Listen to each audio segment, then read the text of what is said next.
Ang babaeng ito ay totoong kahanga-hanga sa ating talinghaga sapagkat hindi siya nang hinawa, nagpatuloy siya sa kanyang krusada na makuha ang katarungan, pero ito'y talagang nagtagal bago niya nakamtan dahil sa kanyang persistence, paulit-ulit na bumabalik sa hukom.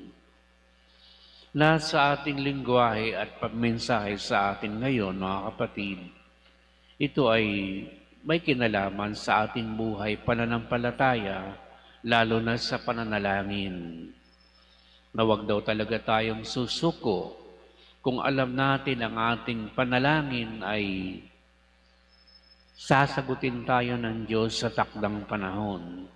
At wag tayong maiinip sapagkat una, na sinasabi ng Ebanghelyong ito, tutugon ang Diyos kung tayong mga masasama, tulad ng hukom na ito na masama, hindi kumikilala sa Diyos ay nakapagbibigay ng mabuting bagay, tulad ng katarungan, ang Diyos pa kaya? Kaya, yun ang unang mensahe sa atin. Magbibigay ang Diyos ayon sa mga hinihingi natin, pero hindi lahat ng ating hinihingi ay Kanyang ibibigay dahil karaniwan, ang kalooban ng Diyos ang dapat ay masunod. Dahil tayong mga tao, kuminsan hindi din naman natin alam kung ano talaga ang hinihingi natin. Pero palaging may sagot ang Diyos, maybe not in the positive way sa ating pananaw, pero sa pananaw ng Diyos, yun talaga ang makabubuti sa atin. Kaya, huwag tayong aasa sa na palaging positibo ang matatanggap natin. Oo, tumutugon ng Diyos, maaaring hindi sa inaasahan natin, pero tumutugon talaga siya. Dahil siya ang dapat masunod, hindi ang tao. Kasi kapag ang taong nasusunod, parang dinidiktahan natin ang Diyos sa gusto nating mangyari sa ating buhay. Isamantalang siya ang Panginoon. Ikalawa, mga kapatid, ang katarungan ay ibinibigay ng Diyos ayon sa katarungan na meron siya. Hindi ayon sa katarungan na iniisip nating mga tao. Baka ang iniisip mo na katarungan ay yung taong sumakit sa iyo at sumira sa iyo ay managot. Kuminsan hindi ganoon ang tugon ng Diyos sa atin. May mga pagkakataon na ang tugon ng Diyos ay dapat ikaw ay magbago. Halimbawa, ay malilinisin mo ang iyong kalooban, makapagpatawad ka, maging pasensyoso, at yun ang sagot dahil mas mahalaga ang habag kaysa sa katarungan na hinahanap natin ayon sa gusto natin. Kung meron tayong inihablang tao, naghahanap tayo ng katarungan, gusto natin siyang makulong, baka hindi ganun ang gusto ng Diyos. Baka gusto ng Diyos ay makapagpatawad ka dahil mas mahalaga ang habag at ang papatawad kaysa sa makuha mo nga naman at maipakulong mo yung tao na sumira sa buhay mo, pero ayun, alipin ka pa rin ng galit mo, hindi ka pa rin nakalaya. Kaya parang wala ka rin katarungan, wala kang katahimikan.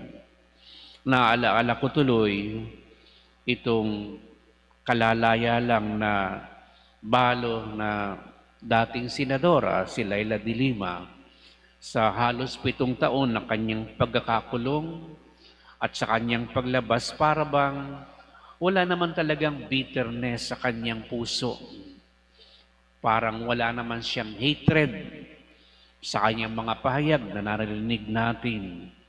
Parang nilinis at dinalisay siya ng Diyos doon sa kulungan na kahit siya'y nagdusa, allegedly na dahil wala naman siyang kasalanan, Pero yun ang ginawa sa kanya ng Diyos na makapagpatawad. Para lang si Nelson Mandela na nagsusulong ng peaceful non-violence.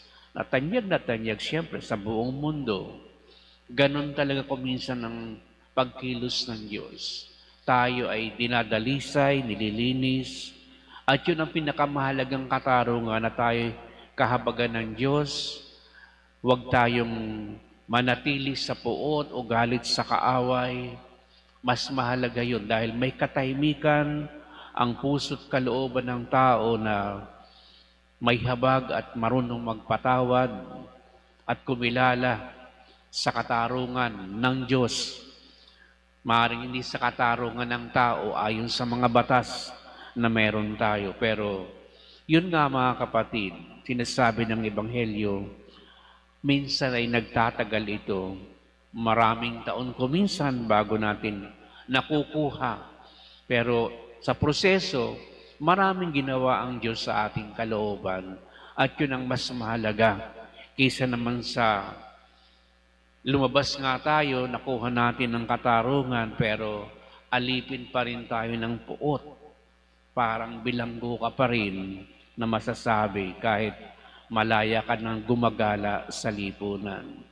Kaya itong mga leksyon na nais na iparating sa atin ng Diyos. Una, sabi niya, ibibigay niya ang katarungan at siya ay magbibigay ayon sa mga panalangin.